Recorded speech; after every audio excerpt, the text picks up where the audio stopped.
अस्सलाम वालेकुम। आज हम बात करने जा रहे हैं सेल्फ रिलायंस पे, जो कि शायद लोगों को समझ नहीं आएगा कि मैं किस लिए इस पे बात कर रहा हूँ, इसकी क्या इंपॉर्टेंस है, लेकिन मैं एग्जांपल देके कोशिश करूँगा। तो पहले मैं आपको ये बता दूँ कि सेल्फ रिलायंस क्या है। सेल्फ रिलायंस का मतलब ये है कि आपको अपने ऊपर रिलाय करना चाहिए, ना कि आप किसी दूसरे के ऊपर रिलाय करें।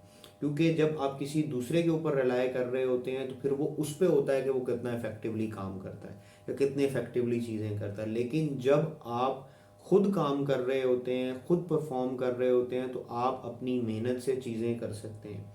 और सेल्फ रिलायंस में जितना कंट्रोल आपका होगा किसी चीज़ के ऊपर, उतना बेहतर आप कर सकेंगे। देखिए, अगर मैं एक बात करता हूँ कि अगर एक जगह आपको पुट किया जाए, आपने कुछ अचीव करना है, तो उसके लिए आप ज़्यादा मेहनत करेंगे, बजाय कि किसी दूसरे को आपकी जगह पे वहाँ छोड़ दिया जाए और वो आपके लिए मेहनत करे।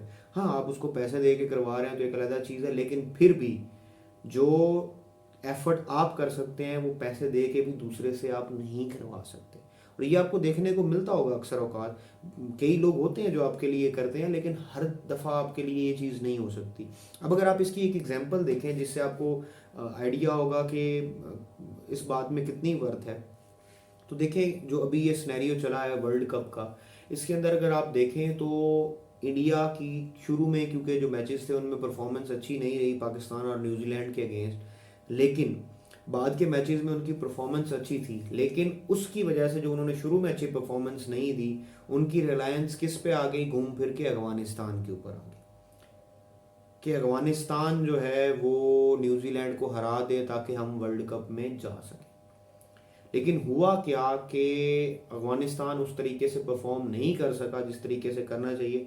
हालांकि इंडिया के अगेंस्ट तो उसने जिस तरीके से परफॉर्म किया, उससे तो बहुत बेहतर बाकी टीम्स के अगेंस्ट परफॉर्म किया। पाकिस्तान और इंडिया, स्पेशली पाकिस्तान और न्यूजीलैंड के अगेंस्ट इंडिया के मुकाबले में, छोटी टीम्स के खिलाफ तो चलो उसने कर लिया होगा, लेकिन इंडिया के खिलाफ उसने बिल्कुल परफॉर्म अच्छे से नहीं किया, जिसकी वजह से बहुत सारे शकूक व शुबात थे। लेकिन देखे ना, इतनी बड़ी टीम होने के बावजूद, इतना बड़ा क्रिकेट बोर्ड होने के बावजूद, ड्यू टू सम रीजन, ये किसी के साथ भी हो सकता है, उनकी रिलायंस अफगानिस्तान पे थी और उनकी ऑडियंस की रिलायंस, सबकी उम्मीदें अफगानिस्तान पे चली गई और अफगानिस्तान उस तरीके से परफॉर्म नहीं कर सका जो उनको उम्मीद थी।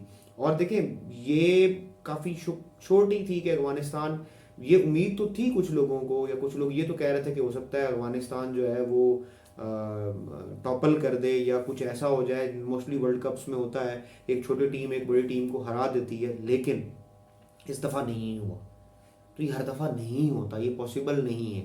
तो वही हुआ जिसकी ज़्यादा उम्मीद थी कि न्यूजीलैंड जीत गया, और उसकी वजह से इंडिया के जितने ख्वाब थे वो चकनाचूर हो गए। और वो इसीलिए हुए क्योंकि वो अच्छी परफॉर्मेंस नहीं दे सके। बुरे दिन सब पे आते हैं, मैंने सिर्फ ये एग्जांपल कोट करने के लिए ये बात की है। तो जब भी आप किसी के और के ऊपर, मतलब एक चीज़ है जो आपको चाहिए, ठीक है, अगर आप वो किसी और को कहेंगे कि मेरे लिए इसके लिए एफर्ट करो, कोई भी नहीं करेगा। आपको खुद को उसके लिए एफर्ट करनी है, स्पेशली अगर वो चीज़ ऐसी है जिसके लिए आप खुद एफर्ट कर सकते हैं। हाँ, आप बिजनेस कर रहे हैं या कहीं आपने किसी को एम्प्लॉय के तौर पर रखा हो तो फिर एक अलग चीज़ है। लेकिन जो चीज़ आप अचीव करना चाहते हैं, जो टारगेट्स आप अचीव करना चाहते हैं, उसके लिए आपको भी एफर्ट करनी पड़ती है। आपकी टीम ज़रूर आपके साथ होती है, लेकिन टीम से ज़्यादा आपको एफर्ट करनी पड़ती है। टीम को आपको लेके चलना पड़ता है, तभी जाके आप वहाँ पे पहुँच सकते हैं। तो सेल्फ रिलायंस जो है, ये अगर हो तो ये ज़्यादा बेहतर होती है, आप बेहतर तरीके से परफॉर्म कर सकते हैं। तो ये थी आज की वीडियो। इंशाल्लाह इसी तरीके की मजीद वीडियोज़ के साथ आपसे मिलते रहेंगे। तब तक के लिए अल्लाह हाफिज़। Thank you very much for watching this video.